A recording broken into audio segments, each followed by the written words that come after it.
we're talking a lot about health sector reforms. The question is, what do we need the sector reforms? Sometimes, they are political, sometimes they are technical, sometimes they're necessity, sometimes it's a matter of life and death. And we come and design a beautiful strategic plan. Exactly. This is what we're going to do. And then nothing happens. And then 5 years later, nothing moved. And then we say, okay, what happened? What's wrong? Just to give you a little story. See, this is one of the feedbacks. Somebody said that you would like to hear more stories from real life. My good friend and colleague who was director of health insurance fund in Croatia is now consulting, and he was in one of the African countries. And he got this strategic plan on strategic purchasing. He loved it. It was beautiful. And he shared it with several countries. That was nothing. And they said, wow, what a wonderful reforms. So he went back to that country and he met the ministry and said, how's the reform going on strategic purchasing? And they said, what is strategic purchasing? It was not even designed by us. It was designed by some consultant. It was a beautiful plan, but nothing was implemented. So just think about this. When you design these plans, when you design your reform, one thing that Michael will talk about today later on, is it feasible? Who will do it? Okay, let's do contracting. Do we have people who know how to do contracting? Not always, right? What has to happen in the meantime to make this reform happen, right? So the key message that I will try to iterate through this presentation is that implementation matters, and there are some strategies that you can apply when you're thinking about organizational reform. So Nikki was focused on service delivery. What kind of service delivery things are there? Are they meeting your transition needs, epidemiological needs, and stuff like that? What are pros and cons? But how to make that shift? When I analyze the service delivery reforms around the world, they're tough. They're the last reforms to happen. It takes decades, not years, decades. Somehow, most of the fast-forward reforms are happening after conflict. You destroy everything and you don't. Not recommended way to do the reforms, okay? But in my country, we introduced community-based physical and mental health rehabilitation because all our mental health hospitals were destroyed. And that was one way to go. If we tried to do it step by step without the conflict, it would just not work. That's what you would expect. Too many stakeholders involved, too many people interested, and so on and so on. So with this introduction, what I'm trying to say is that in this course we are also addressing certain behaviors. We are addressing behavior of society, we're addressing institutional behavior, how they perform, through different payment mechanisms, through different strategies, and we are also going to be talking about changing behavior of individuals. And there's provider payment mechanism that Willie was discussing yesterday that influences providers' behavior very much. Regulations, health and all policies, media, propaganda, all of this influences behaviors of different things, but what I would like to focus today on is behavior of organization and what are the strategies. Some key topics. There are multiple providers, multiple stakeholders. They all have their interests. Any reform brings losers and winners.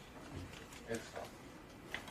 It's the whole system approach that Mickey was talking about, rather than, oh, if you just do the training, everything's going to be fine. No, it's not.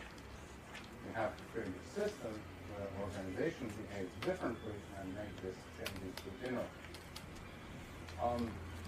So to quote Mark, he was saying, he was teaching one course and one of his students said, Mark was asking this question, why this organization behaves the way it does and is producing what it's producing or not producing what it's producing. And the student said, because it's perfectly designed to produce what it's producing.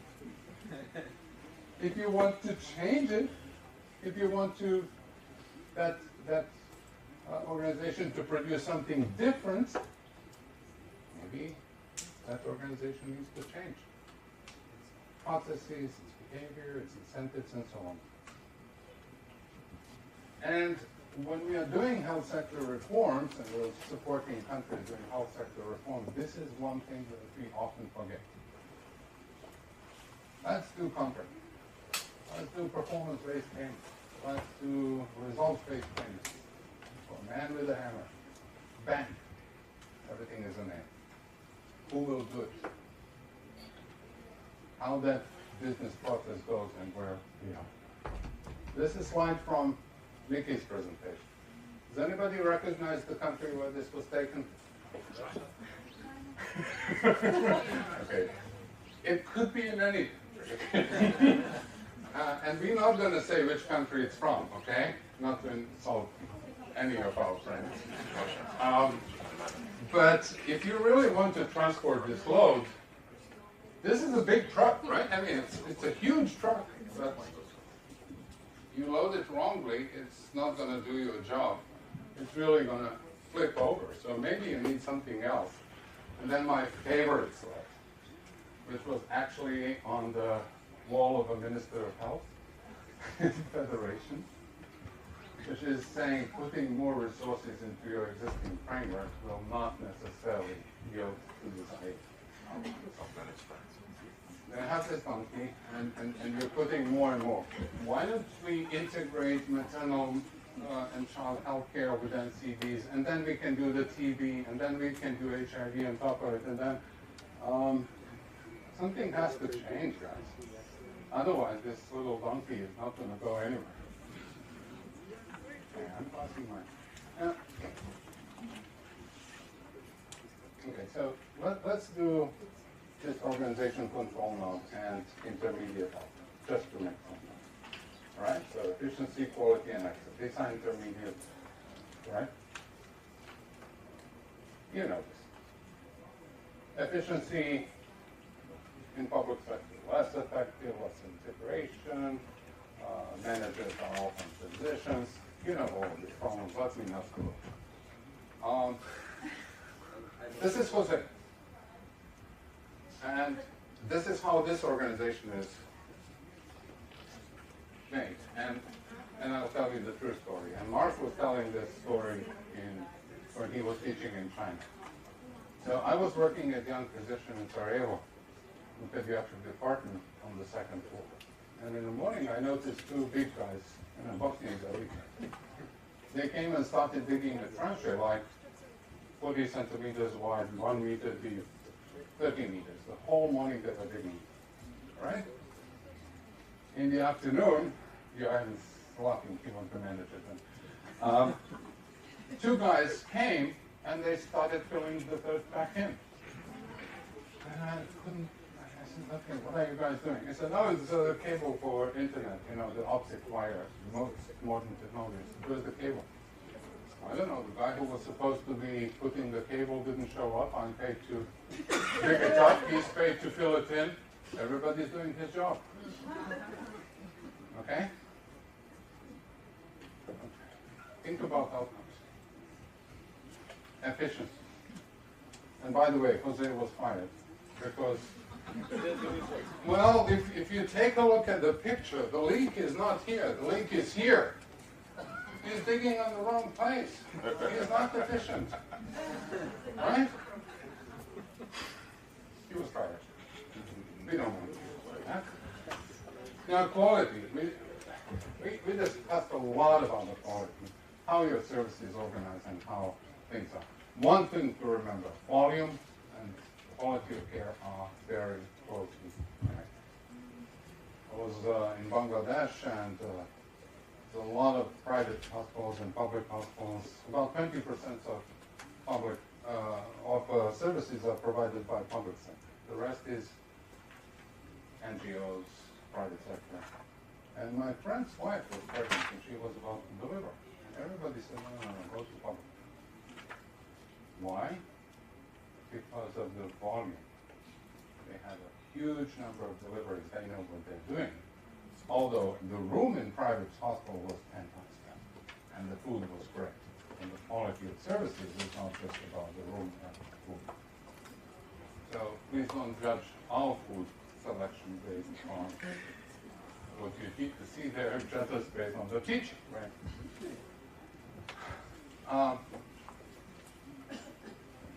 Let me rush. How does that affect our?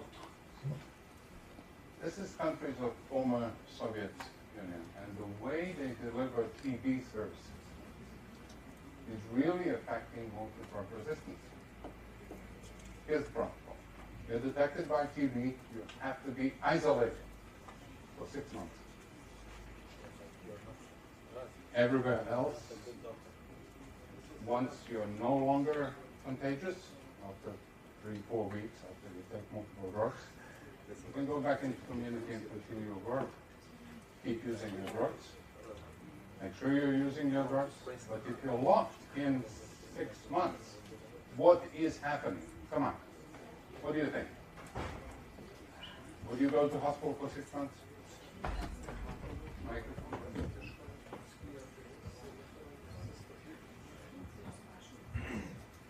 Who would volunteer if he has TB to go to hospital for 6 months? No one would volunteer. So he goes underground, keeps on spreading the disease. Nice. All right, but you love your neighbors, you really don't want to infect them, and you decide, okay, I'm going to go. So you go to the hospital for 6 months, you keep taking your drugs. What happens? Why? Yeah, because you have contacts with other patients who might have, and it's highly possible that they have multi-resistant tuberculosis. To exchange your microflora, and it's the best way to grow the multi-resistant tuberculosis. So, very efficient. okay, by the way, this is Ukraine. Then, okay, you still don't want to do that, and you decide to run away from the hospital. Then the police comes and arrests you. Where do you go? The jail. What's happening in the jail? What a wonderful way to organize your clinical services, right? So no wonder, out of 15 countries with the highest rate of multi-drug resistance in the world, all of them are important in former Soviet Union because of the way the services are organized. Just one example. Now, access. We talked about, Ellen talked about active access and physical access, and, right? We know that. Just to make fun. My colleagues from Australia. Emergency services, 100 miles away. Just to get to the phone. So this is a fake picture, guys. It doesn't exist, but it's just to make fun. 174 kilometers, that's 100 nautical miles, I guess. We will talk about Turkey on Monday. Unfortunately, Reka won't be there, but I was part of the Turkey reform, so I will present that case. It's very interesting. You know, many countries struggle with this issue of socialization of healthcare, that the services are close to your village. But if you have a village of 300 people, do you really need a health facility there? Or 500? Or 1,000? What's the cutoff? It's a good question. It depends what your disease is.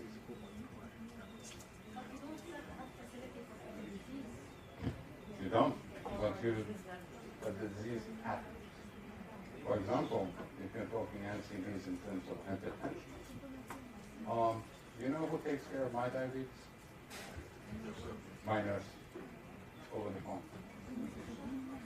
Hey, you didn't do your A1C in the last 5 months. I'm going to stop your drugs unless you come. How's your weight? or the text messaging. I just have to go and give some drop of blood and I'm fine. So it depends on your disease. But if you imagine, it's just in Bosnia, one of the small cantons, 23,000 people, and they have maternity ward. So they have 2 deliveries a week. Nobody wants to go there. Everybody goes to so-called enemy territories to deliver the people that are fighting against them because the services are better. Yeah.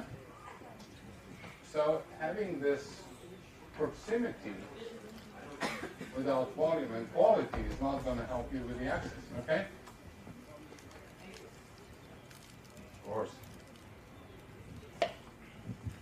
Just small comment about putting healthcare facilities in some areas, because if you have as a transport only a donkey, so you should consider how to reach the healthcare facilities, and maybe it's easier not to go than to stay at home and wait and pray than to cross the desert or this kind of difficulties.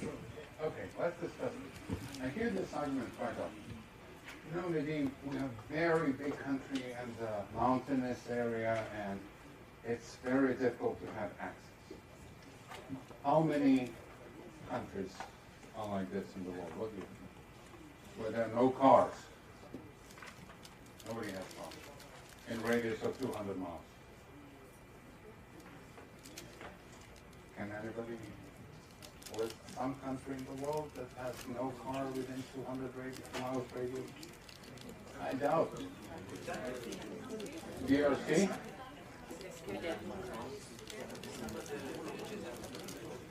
Some of them simply don't have access because there are no roads and cars.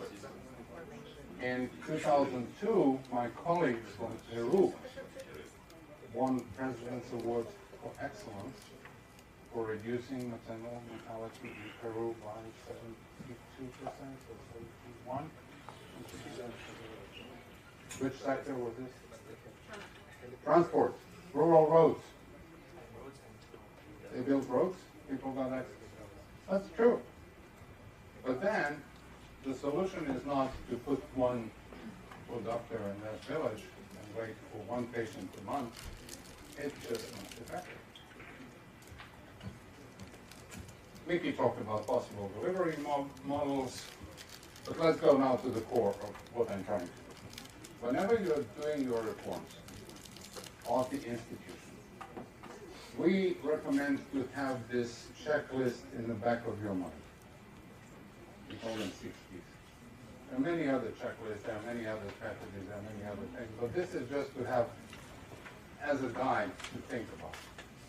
So if we want to do this reform, if we want to produce different process, what is the incentive to organizations?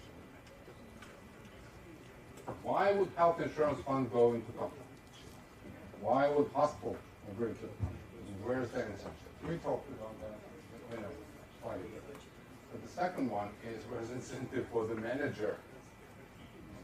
When he said, okay, in China we are going to do this because the government said so. Right? But that's all official propaganda. But if the manager is not incentivized to do this reform, he's going to do everything to make it better. Right? He's the manager. He's the boss. Now, is he capable manager? Can he do it? Usually a doctor becomes a great manager.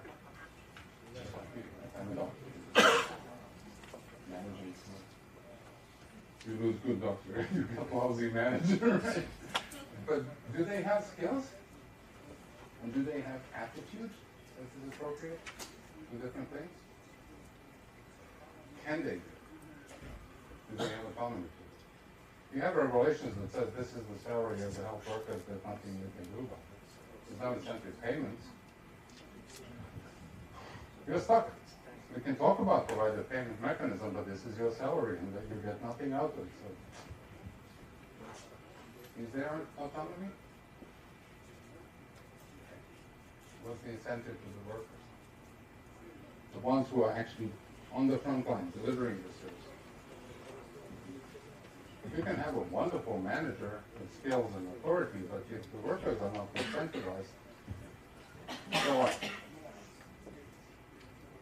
And what's their attitude and skills?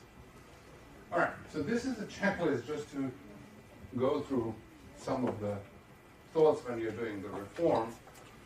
And one thing I put down here, that there are a lot of underlying, or there are a lot of things that can help in this process. One is information sharing system, the other one is PFM, public finance management, if that's in order.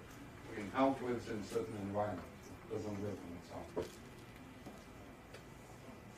And this is how it works. Incentives to organizations, incentives on managers, skills, incentives on workers, values will change the performance. Can anybody give me an example of where the reform stopped or didn't work because we didn't do this? Other things are happening. Okay, so in Lebanon we have a primary care network that is not owned by the government. It is owned by NGOs, by municipalities, etc. It's a product of the civil war where public infrastructure was gone and these civil organizations came to the rescue and they did their own primary care centers. So when the government came and wanted to deliver primary care, we said, why build primary care centers and put all this capital cost? Let's capitalize on what's existing. So what we did is we made these NGOs part of our network, we regulate them, we monitor them, we give them all sorts of incentives like drugs, vaccines, etc. So when we did the project that Rawan was talking about in the morning, to deliver care to the poor, we incentivized those primary care centers. So we were giving the money to the NGOs to deliver care at the primary care centers to people. At the primary care center, we have the director who has a salary which didn't necessarily change.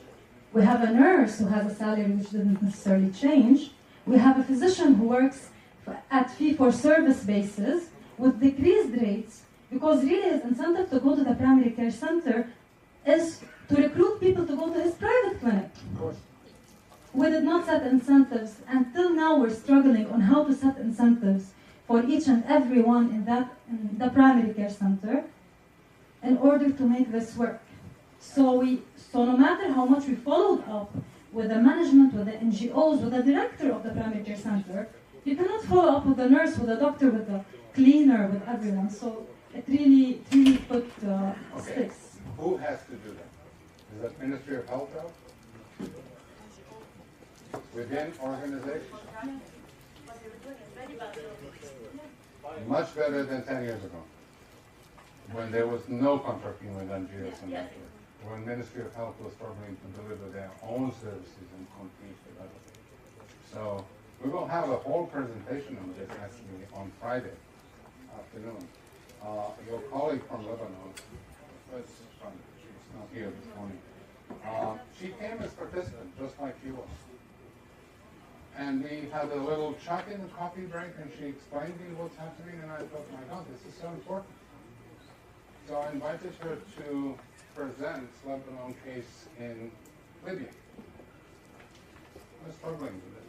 It was a system that was paying. It was not purchasing, it was paying. In Libya, you're paid as a doctor, you were paid as a doctor just because you're Libyan and you're a doctor, not just because you work. Right? And she came to Libya to deliver a wonderful presentation on Lebanon experience, and this year she's doing presentations. Okay? So that's a good example. Let's move on. Because I would love to spend a little more time on these factors. We try to divide it. I mean, there are many ways to talk about organizational behavior studies, right? This is just one of the ways that we try to simplify. Who does what? Incentive strategies and managerial strategies. I'll explain. We'll go each one by one. But just to have some structure, we group them this way. Who does what is very important. You do appendectomy at the tertiary level. It's not good in this resource. It's not. If you have multiple delivery facilities, might not be the best. If you have primary care that does CAT scans, they will do a lot of CAT scans, particularly if it's for fee for service, right? If you buy them NMR, they will do a lot of NMRs. They will not just make it sit there. So by supplying and giving the inputs and organizing who does what, that really changes how the service is organized and how far do you go. You can do it through regulations, you can do it through internal regulations, you can do it through supplies. Big question, how do you provide services to rural areas? There are quite a few different ways. You can have a mobile teams, Monday this village, Tuesday this village, Wednesday that village, and you take care at least of chronic and semi-acute patients. Somebody has emergency, there's a helicopter, there's a car, there's donkey, there are other things. But this is where a lot of countries were struggling from. But actually a few days ago I talked to my colleague Ramesh. He's saying, indeed, actually now we are struggling with urban. More and more people live in urban slums and they don't have access. It's not about physical donkeys. It's about being able to pay, access, and being admitted. Privatization. That's also who does what. You let private sector, you can let private sector do specialized services, CAT scans or laboratory or diagnostics, right?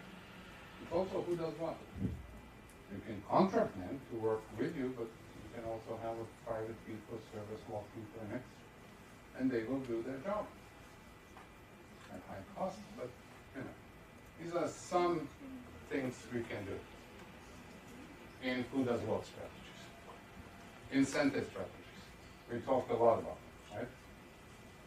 How do you pay providers? How do they compete?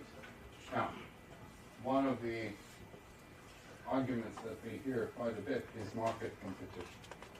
Let there be multiple providers to compete, and competition is good because it lowers the cost and increases the quality.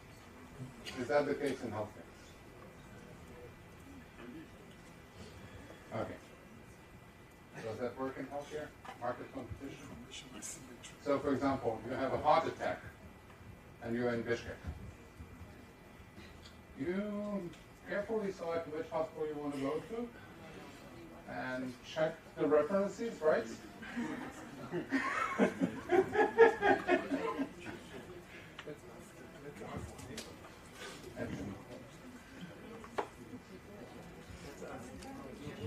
So now, let's ask Nadine, from his personal experience, he can give you very good advice on where to call on if you have a heart attack in Bishkek.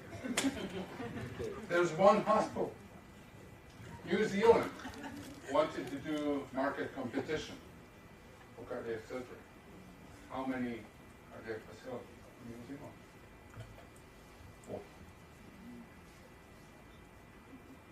It's difficult, and we talked about that yesterday, to have the market competition. It's good to have it as an idea, but it's really difficult if you have a single provider, particularly in rural areas. You have no choice, right? It works to an extent, but it has its huge limitations. Another strategy that we can think of is incentive-based budgeting. Did you hear about this?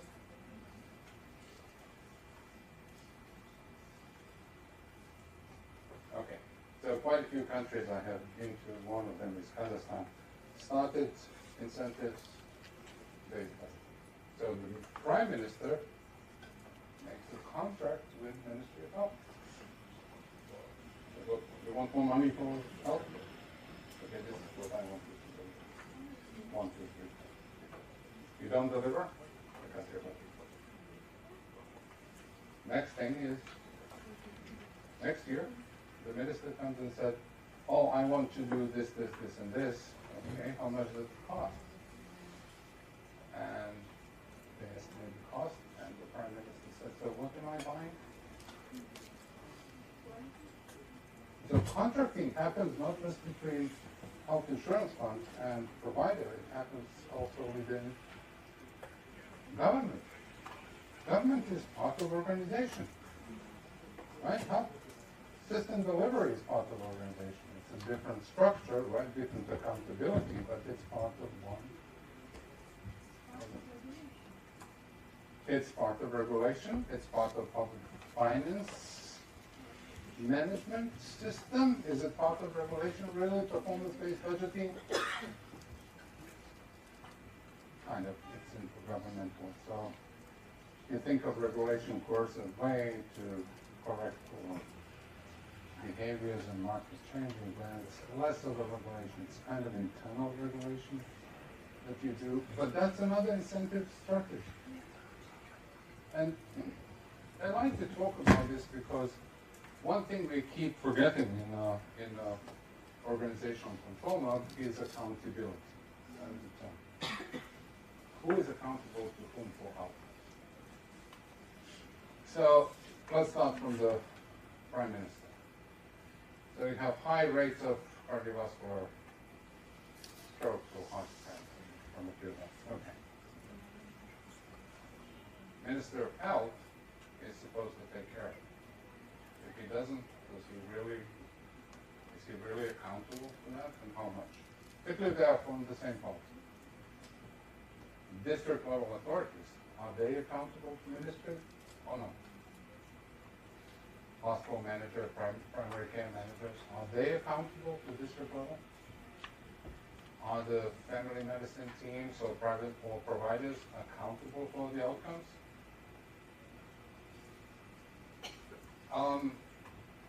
There's always missing one. So unless this accountability is very clear, it's going to be very difficult to achieve the results. We were discussing, it was 4 years ago, one of the countries, and the Prime Minister invited the World Bank, and he said, Nadim, do you think we should have social insurance or not? He gave me 3 months. It was Sunday, 10:30, 11 in the morning. We gathered in the hotel, locked the door, and the Prime Minister, 2 Vice Prime Ministers, Minister of Finance, Minister of Health, Chairperson of National Bank, 2 parliamentarian delegates, on top of the cabinet, in jeans, sweatshirts, sneakers. Sunday, okay. On our team, there were quite a powerful delegation, let's put it that way, including one of our colleagues from Germany. And the answer was, the Prime Minister, you really don't need the World Bank to tell you whether you need to. So that's it, I said, yeah. So what's the problem? I mean, we are there, we gather, which was something, right? So your problem is that you have 14 times more strokes than Germany, and 18 times more times, not more heart attacks than Germany. You smoke less, you drink less, you exercise more, and your life expectancy is almost like in Bangladesh, and you have 15 times GDP per capita. All right? That's your goal. Really? So should we build more stroke centers? No, there's the primary care. There's nobody who measures your blood pressure, nobody to follow up. There's no accountability. Or, make a long story short, 6 hours later, they made the decision over the next 7 years, the budget for primary health care is going to double. They're going to pilot test this accountability for, and the total expenditure for health will go 2.5 times. Okay? So the focus will be to change everything. To catch people with diabetes and blood pressure. and two ladies from the parliament were sitting there, and one of them said, yes, my husband passed away when he was 52, in a heart attack, and the other one said, yes, mine passed too, he had stroke, he was 52. It was a total coincidence. Okay. Now, within government, you can have incentive budget. Contracting is basically contracting with providers, but also contracting brings accountability for the outcomes. And that changed also performance of your providers, but you can have other types of contracting. Any questions so far? Comments? Do you know this? Is this familiar? Tell me, is this familiar? To some extent, yes. Of course. Yeah, but with international examples, real life examples, we really don't have many hypotheses like that. Good. So you like the stories like this? Yes. Okay. Let's talk about many stories. Now, managerial stuff. Decentralization was one of the most famous. Now, let me quote my wife. Decentralization in democracy doesn't exist in her household. Okay, you have a single decision maker, and we all have to agree. But we had actually in several other courses the whole session, actually 2 or 3 sessions just on decentralization. Ethiopia was one of them. Ethiopia is very interesting and has very interesting service delivery models with rural posts and with community health workers, with community insurance. So anybody from Ethiopia would love to tell us just a few words about how that works, that decentralization? Yeah. Actually, regarding the decentralization, like in Ethiopia, there are the federal government, the regions, and also the districts. So the districts are the lower level who are going to allocate the budgets and also lead and manage the primary healthcare facilities. So regarding the health service delivery modality, we do have the 4-tier system. And at the lower level, it's the primary health care, which includes primary hospitals, health centers, and health posts. So the health posts are stationed with 2 community health workers, we call them health extension workers, and they do provide a comprehensive health promotion, disease prevention, and selective curative services, including management of childhood illnesses. So these health extension workers are expected to serve around 1,000 households or 5,000 population at the community level, and they are the first contact of care for the primary health care. And they do refer patients beyond the level to the health centers, and the health centers to the hospitals. So these health extension workers are, currently there are around 40,000 health extension workers. And 40,000. Yeah, 40,000. Huge. And Well, most, 100 million people in Ethiopia. Right? yeah, 100 million. And most of them are female health extension workers selected from their community and who received a 1 year of training and also before service training. And during the in-service training, they also received integrated application training to improve their competence in service provision. So they are the first contact of care to the health system and as a gatekeeper. Okay, but how does that decentralization work? Who are they accountable to? And who organizes that? Is it organized from Addis Ababa? No, No? the decentralization workers, like the selection and recruitment of health extension workers is made by the lower level administration, we call it Kabale. Okay. And so they do select, recruit the health extension workers in collaboration with the district health officers, and they receive the trainings at the regional health science colleges, and their follow-up, their recruitment, the training, and their follow-up is managed at the district level, and at the lower managerial level, we call it Kabale level. So the federal level only, the federal government only works in the design of the curriculum and provision of budgets to the regions and districts, but The whole managerial level is managed at the state level. Are you accountable to the federal level for the outcomes, for the results, or not? We are accountable at the federal Okay, level. but you do the job. So I want you to deliver these services. Yeah. How you do it, it's your business. You manage recruitment and stuff like that, but you're accountable for the outcome. Yes. That's good. You know, my boss doesn't ask me how do I do this, but he wants results. He wants the smiling faces. Hint. Right? You're not happy, he's not happy. I'm in problem. How do I do it? It's up to me. Okay. Now, a lot of people talk about the autonomy, hospital autonomization. Right? What do you think about autonomy?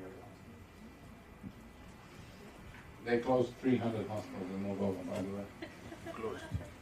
Well, it's very controversial issue because it depends on many preconditions to ensure the real autonomy and to finally reach what is expected.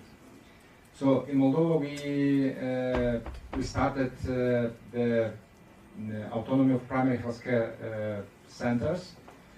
I think about 8 years ago, or something like that. 2009, I think. Yeah, 10 years ago almost. And the main idea was to make much more right flexibility and of course in perspective of to decrease the burden of financial burden of the system. In reality, we face now some problems related to less capacities of some centers to run the cost and to meet the expected result. And also another problem, the lack of capacities and the brain drain because many family doctors are leaving because some centers have not capacity to have enough revenues and enough incomes to cover all needs.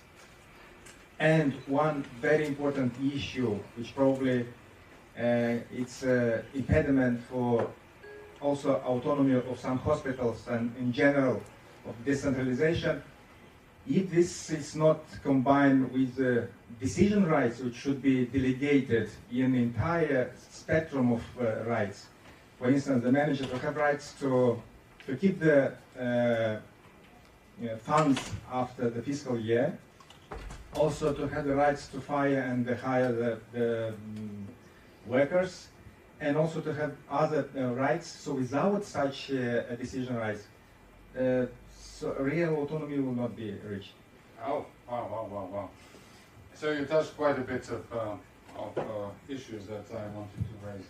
So if the managers, remember 6 keys, do not have tools to manage, what are we talking? Autonomy to make the right decision and manage its stuff, just like you're doing it in Ethiopia at the local level. They will have a brain drain. People will leave. Nothing will change, right? So you have to have this tool to be able to produce desired results. But another thing that is important here, autonomy has to come with accountability. Autonomy does not mean no accountability. Right? This is where the catch is and where we so often fail to understand that you're accountable for the outcomes. We will give you the space to manage, we will give you the tools, but what we want from you is to play by our rules and win, which is not always easy. I like to cheat on the coast, sometimes, and we all do, but, and here's a good example. Yeah, in Ukraine we've got a lot for a long time the regulation which strictly mandate the number of doctors, nurses per square meter of hospital and their salary. It came from the Soviet time, and just recently it's been cancelled. So doctors were unhappy because they are they couldn't have any flexibility in playing with salaries, in adding some money to good performers or whatever. Now that regulation is cancelled. Do you think they are happy? No, they are frustrated because they got used to be regulated, to know that their step is somehow stated in some documents, and now they are absolutely frustrated because most of them, some of them just 10%, maybe their entrepreneurship spirit, and they are, wow, I will pay my nurse who is doing the best, I will pay her 10 times more, and I will fire all these old pensioners who just waste space and money, and they demonstrated very good result. But most of doctors, they are still a bit afraid of doing some steps because they got used to be managed by MOH, and MOH says, no guys, no rules, just go ahead, do what you want, and we need to change the paradigm in their heads. Good. So what you're saying is everybody loves reforms as long as they're not reforming. Good. So. And do we know any countries where reforms happen and doctors were immediately happy? Just kidding. There are a few. Let me share with you new strategy of Albania. Only last year from Albania, the brain drain from doctors is about 300 doctors leave the country. And we think about to stop this leaving, let's say. And we use for the doctors one good bonus, annual, very high huge for the doctor. This is very good, let's say, because the amount at the moment is very beneficiary for the doctors, and we think we are in a good way to stop the brain drain for the moment. Yeah. So, where do you work? In the health insurance fund. Health insurance fund. And she has the data of all the doctors that are leaving in the country. It's interesting. How many people live in Albania? 2,900,000. So roughly the same like in Bosnia, like in my country.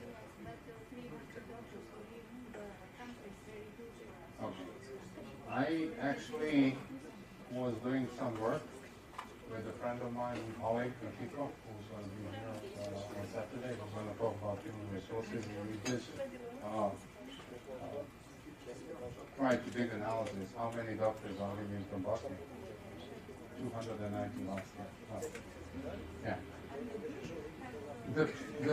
The difference between Albania and Bosnia is that you know it in Bosnia. That's how the system is organized because it's too fragmented. 13 ministers of health and nobody has a big picture. See, at least you know and you can monitor from one level. This is also part of the organization and accountability and correct. Now, improving public sector performance. It's a huge area, but let's talk about it in light of public finance management because, I'm the World Bank, we believe in money, income is important. So, how do you do your budgeting? How do you do your planning? How do you do your estimates? How do you do your intergovernmental budget transfers? Right? It took me a while to learn this expression, but I got it. Sarah is here to correct me. How do you do your audits? How do you fight corruption? There's corruption everywhere except in my country, of course, which in some cases is serious impediment. And it's very hard to even start reform. That's how that cancer has gone. So just to think about that, the performance of the health sector and organization also is embedded in how the whole government structure is working, how the public sector management is working. Now, who knows what TQ? Shall we just echo a little bit on corruption? Okay. Because that's one area where the World Bank is very big on, so that's why I'm... But it's very speculative sometimes. It is very speculative. Yes, But it's perception more than reality sometimes. what's the corruption in healthcare? Which sector is actually usually perceived as highly corrupt? Procurement. So real. Oh, sorry, it's coming. Yeah. Real corruption is mostly related to public procurement because it's related to procurement of devices or procurement of the medicine, drugs. Because here could be different schemes which is real corrupted. And in this sense, to fight corruption sometimes it's very difficult because when the general culture of the society it's still at the under the level which is expected to be, so very strong legislation and imposing doesn't reach the goals because this should require much more financial burden to different structures should monitor, you know, these different levels of supervisors. Okay. Supervisors of supervisors and different levels. Fight corruption is extremely good. And particularly because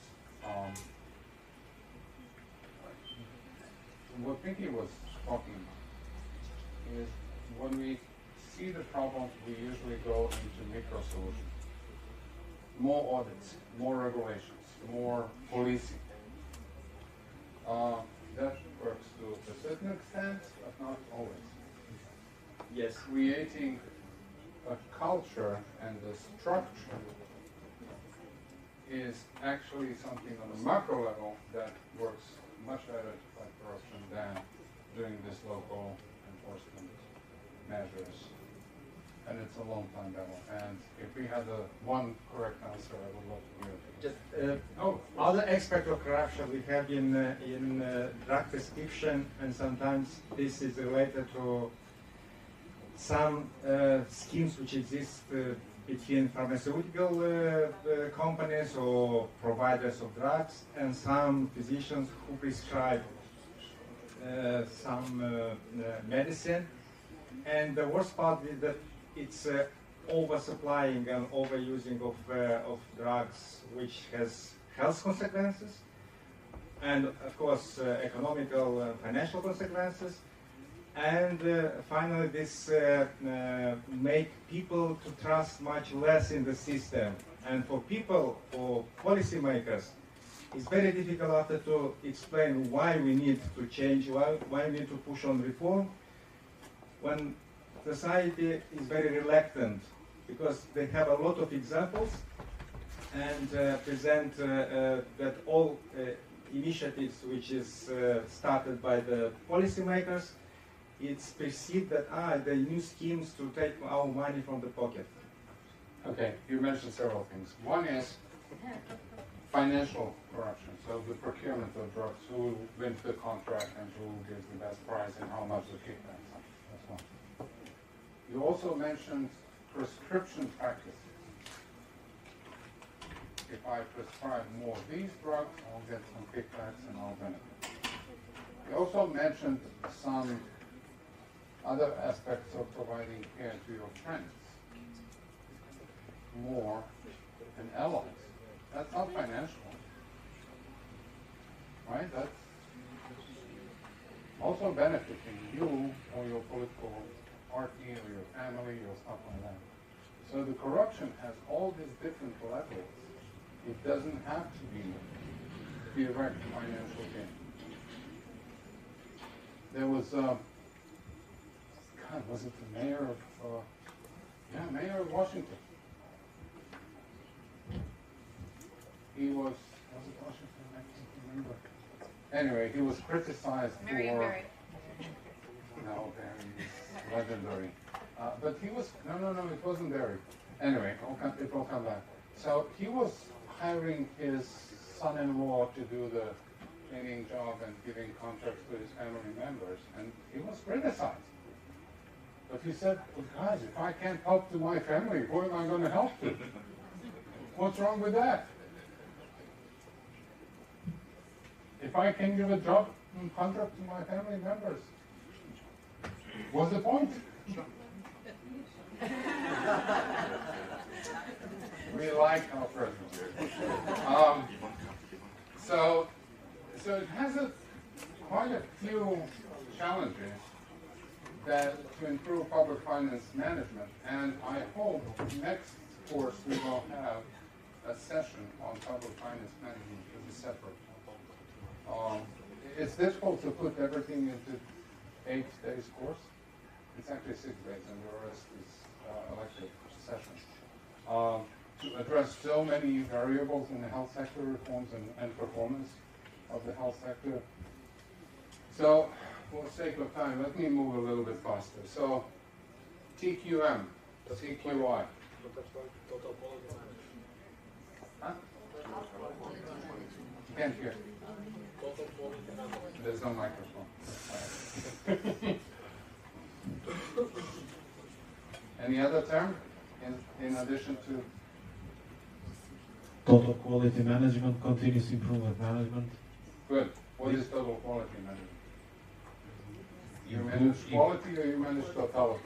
No, you try to improve the processes through which you control the quality. Okay. So it's more like a statistical analysis. So every I think Friday there's a TV show here called Profit. So there's a guy, his name is Marcus Mononis, I think he's Greek, Lebanese. Greek. Sounds Greek, but I think his parents are from Lebanon. He is multimillionaire. He invests in failing businesses. So the business is about to collapse. He has his own money, he comes to see it, and there are 3 things he likes. People who work in that company. Process. Is the process right? And product. If the product is good, you're baking this cake, I like the cake, it's tasting good. Who are the people working there? Are they ready to change, manage? And what's the process of the work? So those are quality managers. And anybody can give us some example of TQM, how that works? Any real story? Has anybody done total quality management or continuous quality improvements? Does anybody have agency for accreditation in quality assurance? How did that work? The example that I'm familiar with is that for PEPFAR, there's been in the supply chain project across countries, there has been requests for technical assistance in a lot of countries. I can give you the example of Botswana, where I think you've got, you contracted with private groups, I think just to name a few, like the Sigma Apply, to have that done. So it's a whole process where you look at every element in the organization and you map that, time, process. It's a whole process that takes over many months, but I think we've done it many times. Supply chain is a good example of that. Okay.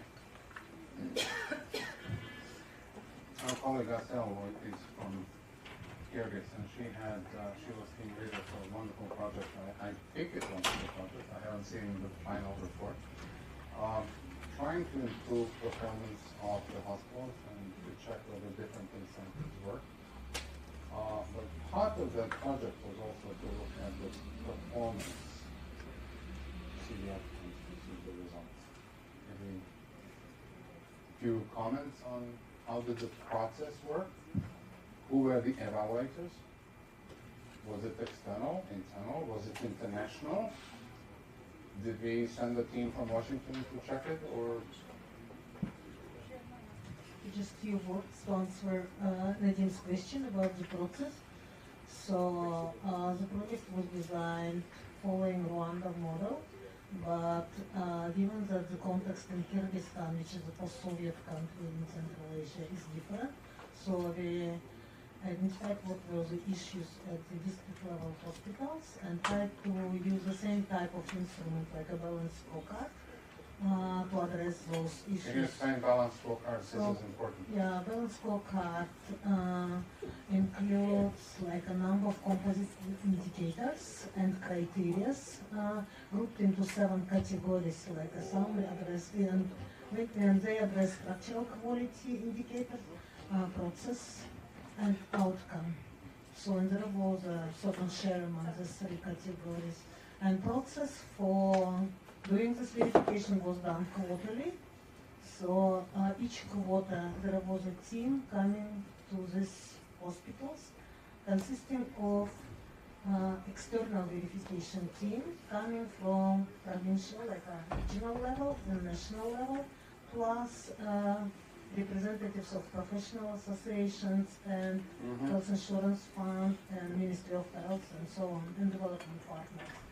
And then there were also peers from other hospitals coming to the third one to learn what is happening.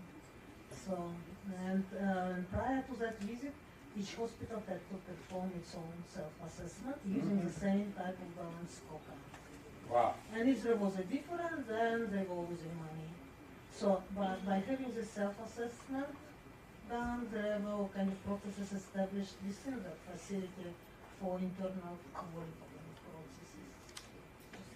Thank you so much. I thought you mentioned so many times.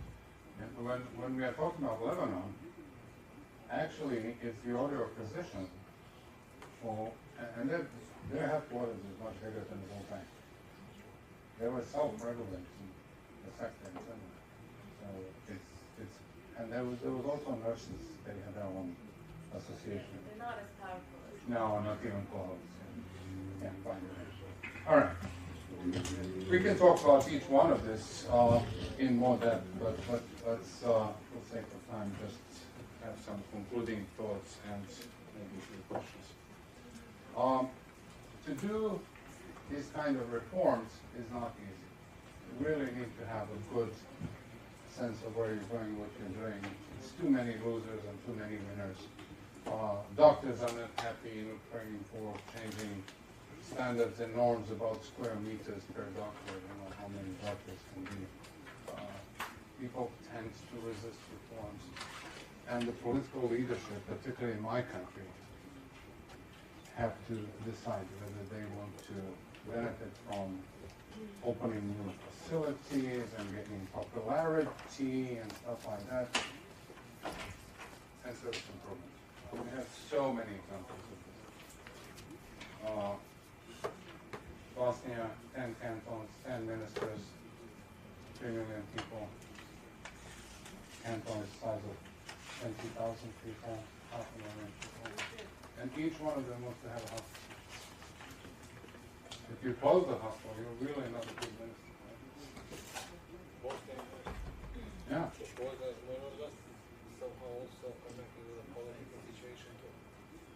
Oh, it's absolutely political. It's totally political. So each canton is independent because of political situation. But each minister at the cantonal level would rather open new services rather than be efficient and close the hospital. That's where the problem is. $1.1 billion in arrears right now for 3.5 million people. Huge. Because if a canton is too small to provide all the services, just go into debt. Borrow the money. Somebody will pay. Private sector. Suppliers. They don't pay taxes. Avoid taxes. Suppliers, they owe them payment for the last 5 years. Yes. Yes. even if you don't pay taxes, like everybody pays taxes, you're penalized by Ministry of Finance. You pay interest rate on the taxes that you don't pay, and the commercial bank gives them loan to pay the penalty to the Ministry of Finance. So it's a complicated story, but I'm just saying that it's the political leadership that does not want to have this change. They want to gain some political gains, and they have to make this decision. There has to be accountability for results, and I talked a lot about that today, because if you don't have the accountability, that system is not producing what it's supposed to, right?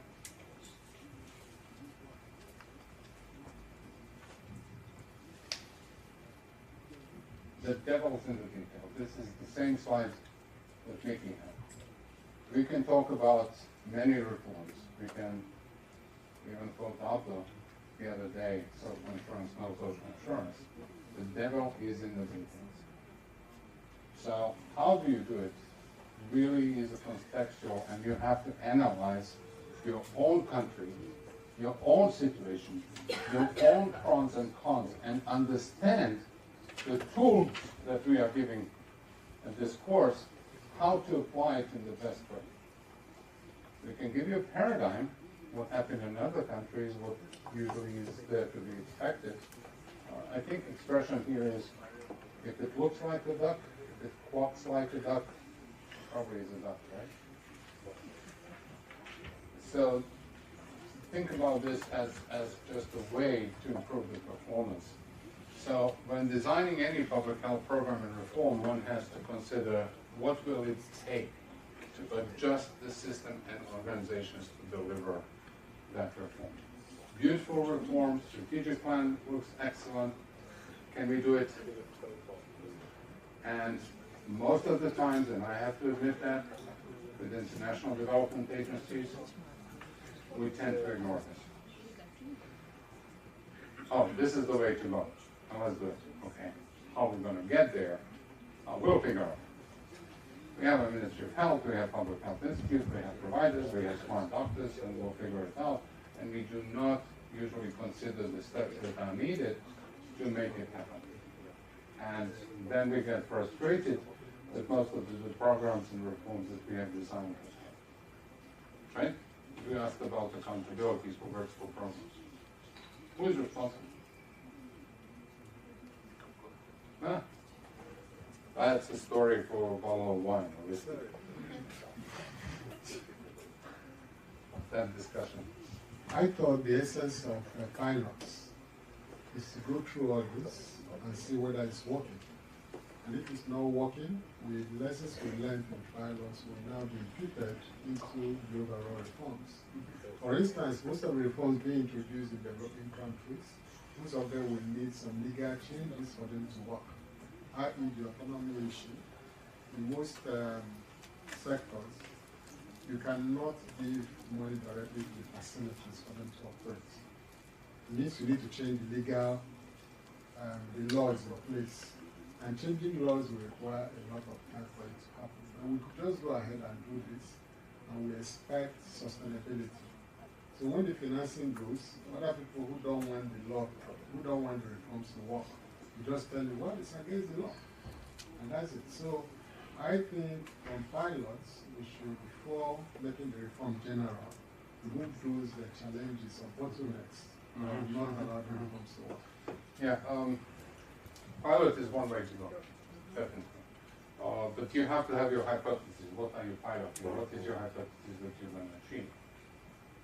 Doing pilot is not easy, because in changing perceptions, perspectives, environment, public finance management, accountability, all of that has to take place if you want your pilot to work, right?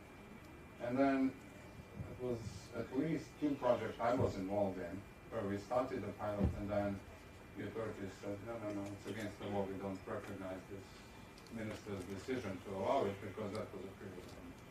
In fact. Let me tell you a joke. So, I like jokes. So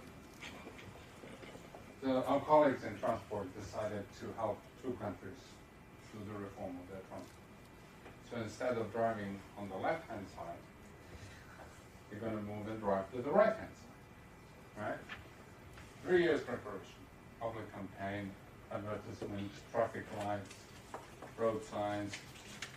So country number 1 decided January 1st at midnight, all cars will go from left side to the right side.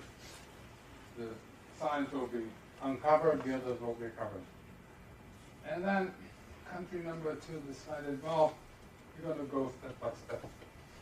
January 1st at midnight, only 20-ton trucks will move to the other side. Sometimes it works, sometimes it doesn't. So the pilots can have a wonderful experience and give you a lot of valuable lessons, and they're doing it in quite a few countries. Right? No, it's not Ukraine, I promise you. But it has its challenges on how do you implement it. And I remember Professor in China.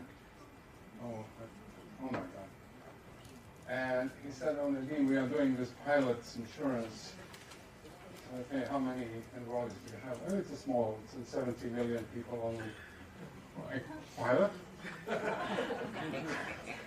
Right? You know about that? Okay. Yeah, small pilots. How many people do you have in your state? 10 million. 10 million, no. So doing all of this is really dependent how do you design your reform and where do you go from that. And please take this note. Devil is in the details. Careful planning. Yes. So we understood this. This is a Bosnian, Turkish, Albanian, Macedonian, Serbian, whatever, coffee, Balkans. Kosovo. Soon to be Nigeria. And thank you guys so much. I hope the message is clear.